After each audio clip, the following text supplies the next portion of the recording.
Ladies and gentlemen, boys and girls, twirlers, swirlers and plot unfurlers, welcome along to the Joe Spivey YouTube channel where we discuss books and little else.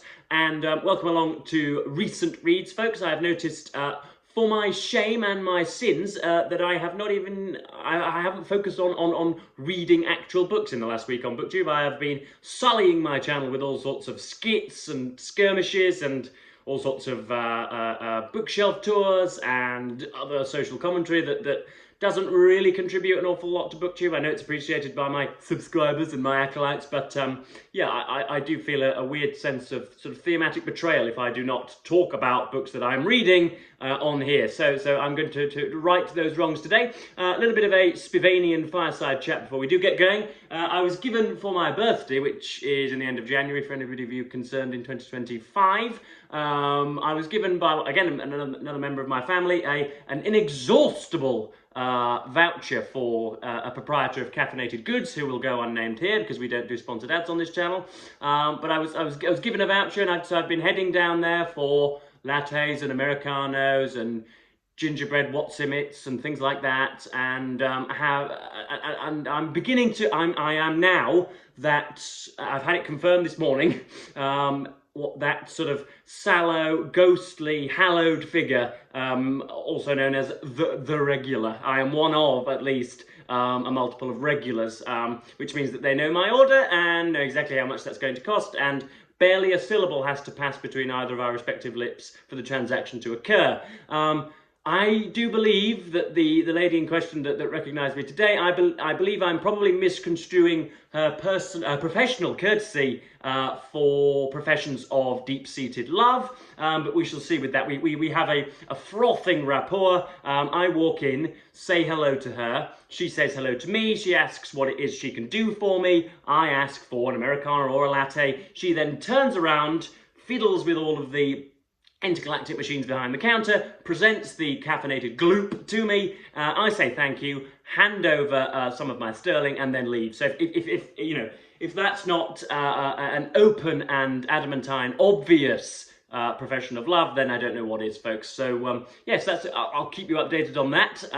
But yes, I'm now one of the regulars in there, so I'm gonna have to, I only go I think twice weekly at most. I usually only go once a week. But anyway, that's another Spivanian tale for another day. So I do have some recent reads for you. I've got one that I can talk about, I can talk an awful lot about, and 4 that I have been reviewing for the US Literary Journal Open Letters Review. And I'm not going to discuss my judgments on the books because most of them are to be published as columns, but I'm going to be, I'll sort of outline the background or whatever, give some detail on the background and the author, and why it was that I chose that one, why it was that I chose to request those from some of the publication companies, and go from there. So the first one I can talk about in exhaustive detail, that is because we are, of course, in March Mystery Madness, and I've been showing you some of my Crime Club collections from Grand Viceroy Spivey House. I have purloined them from his lair. Not that he reads them anyway, but at least has possession of them. And yeah, we've got Agatha Christie's The Body in the Library, which I read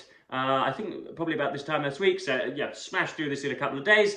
It concerns Colonel and, yeah, I think it's Lady and Colonel Bantry, who at Gossington Hall find a sort of a young, dashing, sort of billowing blonde on their hearthrug in the library, and obviously they find themselves put out by that, to say the least. And sooner or later, Lady Bantry is sort of finding a sort of disgraceful intrigue in this. There is absolutely no sorrow expressed for the young loss of life, really, on her part, and all she wants to do is nip upstairs and you know, get on the blower and bring down Miss Marple, and she does so. You've also got, I'm going to forget some of their names because it was a week ago, we've got Colonel Melchett, who is put in charge of the investigation, and Colonel Slack, who, contrary to the usual lines of normative determinism, is actually quite a resolute worker and is a pretty good investigator in his own right.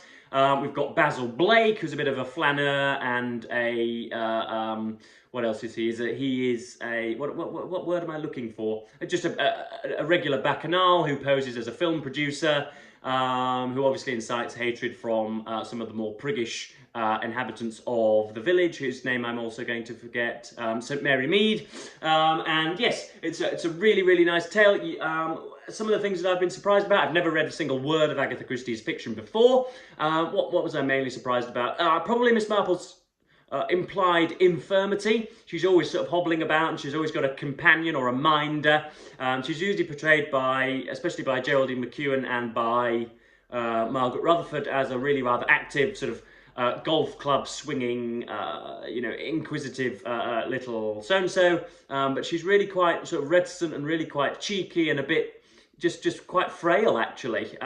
She's always got someone with her.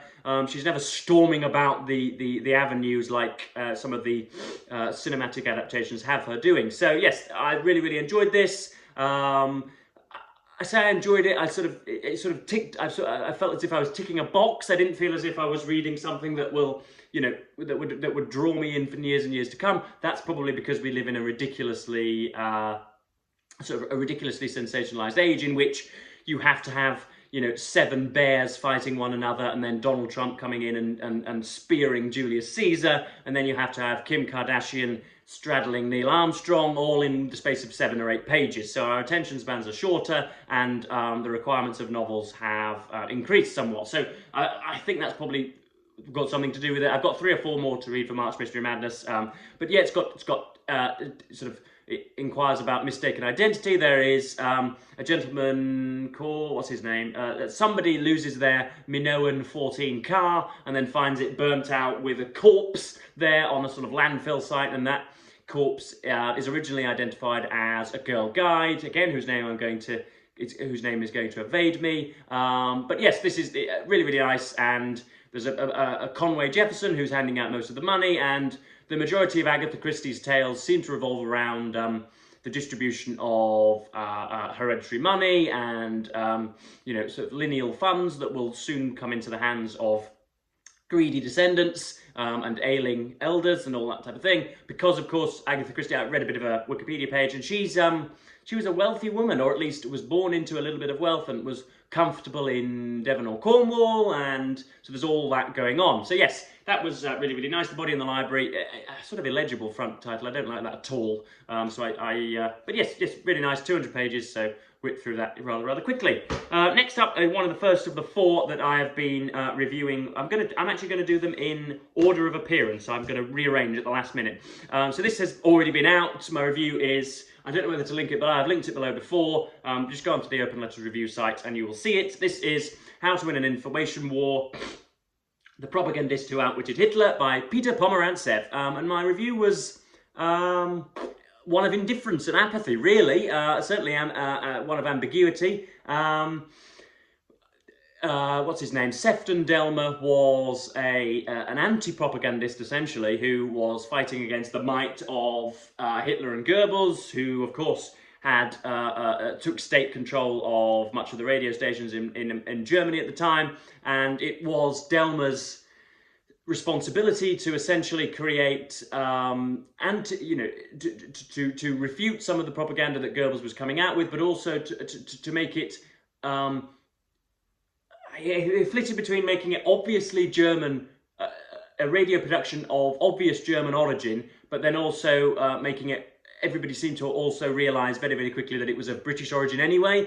And that was a little bit unclear. Pomerantsev was dancing about that. First of all, he didn't outline for 21st century viewers that a radio production company could just produce a 30 or 40 minute skit or radio production and just send it out to Germany, and it could be received by German listeners. That wasn't. I didn't know that before coming into this, and so found it a little bit perplexing that was possible, and didn't quite run along for a little while. But yes, it's cut through with Pomerantsev is himself, I think, a Russian emigre or Ukrainian or something like that, and so he keeps bringing in bits about Putin's illegal war in Ukraine and all of that. So yeah, my review's available there. That came out a little while ago, so I wrote the review I think about 3 or 4 weeks ago now. But yes, I've got the pub sheet, and indeed I'm also making a habit of keeping both my notes and the handwritten copy of my review as well, which I then type up later on. So yes, that's what I'm going to make a habit of. So that's Peter Pomerantsev's How to Win an Information War, the propagandist who outwitted Hitler.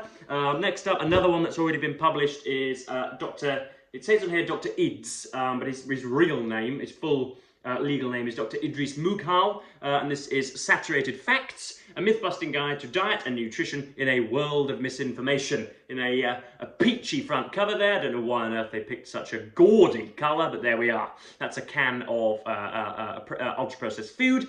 And yes, obviously this has got much beefier and more vituperative cousins in the dieting industry. They usually tell you, as I write in the review, they usually tell you to eat nothing but chair legs and, you know, coasters, and they tell you to go and live with Sherpa Tenzing for a fortnight in order to lose 3 pounds or 3 kilograms or whatever it is. So it was nice to meet one that was sort of a little bit calmer and you know, just didn't sort of didn't impose itself on you. It didn't grab at your, you know, it didn't grab at your coattails or anything like that. It just espoused common sense, essentially, which is rather nice to hear in this maddening age of ours. But yes, it's full of sandpit similes and ridiculous metaphors. So he's clearly somebody who is just coming to the laptop for the first time and doesn't know that it's an author's duty to be entertaining. So yes, that's Saturated Facts. And again, I've got my notes and my original longhand review in there with lots of scribblings in there. These will be sold for upwards of £350,000 a piece when I am the unimpeachable dictatorial leader of Great Britain and Northern Ireland. In just, I think it's probably, the biographers will get it wrong, but it's probably in about 7 or 8 years' time. So yes, I'm already on some of the council's boards and ready to take over as and when. So yes, that's Saturated Facts, a myth-busting guide to diet and nutrition in a world of misinformation. Again, my review is already out there and published. So yes, do go along to Open Letters Review and read that as well. So next up, we've got a review that I have just sent in and written and is due to be published any day now. This is Joshua Robinson and Jonathan Clegg's The Formula: How Rogues, Geniuses and Speed Freaks re-engineered F1 into the world's fastest growing sport. So this is highly respected Wall Street Journal reporters Robinson and Clegg uncover the full epic story of how F1 came to achieve total global fandom. Now F1, again, I'll just give you the outline to the book. Formula One is a sport that has very successfully extricated the human endeavour to every single to all of its aspects. Essentially, there is no sport out there for which humans have a smaller impact. Essentially, the people in the cockpits at the time are, you know, just sort of jelly molds with arms and legs to steer the wheels. Essentially, you don't have to be an excellent driver to be into Formula One. All you need to be is the son of a trillionaire, or at least somebody who's willing to ship out hundreds of thousands of your currency when you are 7 or 8 in order to buy you a karting team and then to put you in front of Aston Martin, Mercedes or Ferrari. So, and thankfully there was none of that starry-eyed reverence for the athletes of Formula One. Obviously, of course, races like the Singapore Grand Prix and you know, some of their gym routines where they brace their necks. They're very strong individuals. They're fit individuals. I'm not going to take that away from them, but they are 20 of at least 4,000 people that could do the exact same job as them, and you can't really say that for very many top-line sports. So yes, thankfully, Robinson and Clegg don't dwell on the athletes too much. It's all about just sort of snippets of information that were in there, bits of Bernie Ecclestone, bits of Colin Chapman, bits of Enzo Ferrari, that crazy loon, and yeah, talks about Netflix's Drive to Survive, which is the key prerequisite for its newfound global success, its resurgence in the charts and on the global stage. So yeah, nice. Again, I've got all my notes in the front there. Again, it's sort of there are a few sandpit similes in here. Unfortunately, that's what I've coined them, and that's what I will forever know them as. And that will be in, of course, in the at least the critical anthology in a few years' time. Joe Spivey's sandpit similes, just sort of, you know, just ridiculous things. Like, I think one of them was situations between teammates were struggling, or at least relations were strained, and they were going bad like a tuna sandwich on a hot tin roof or something ridiculous like that, which have no basis in reality, and they're just indicative of somebody bereft of ideas, unfortunately, if you're giving out similes like that. But yes, this is the formula. My review will be out any day soon, so please go and check that out on Open Letters Review. I'll probably link it when it is available. I'm recording this on Monday, but releasing it on Tuesday, so by that time, heaven forbid, it may already be out there. And then last but not least, we have a book that I'm still finishing and a review I am still to write. But this is something I actually bought with my own money. So I did request this from a publishing company.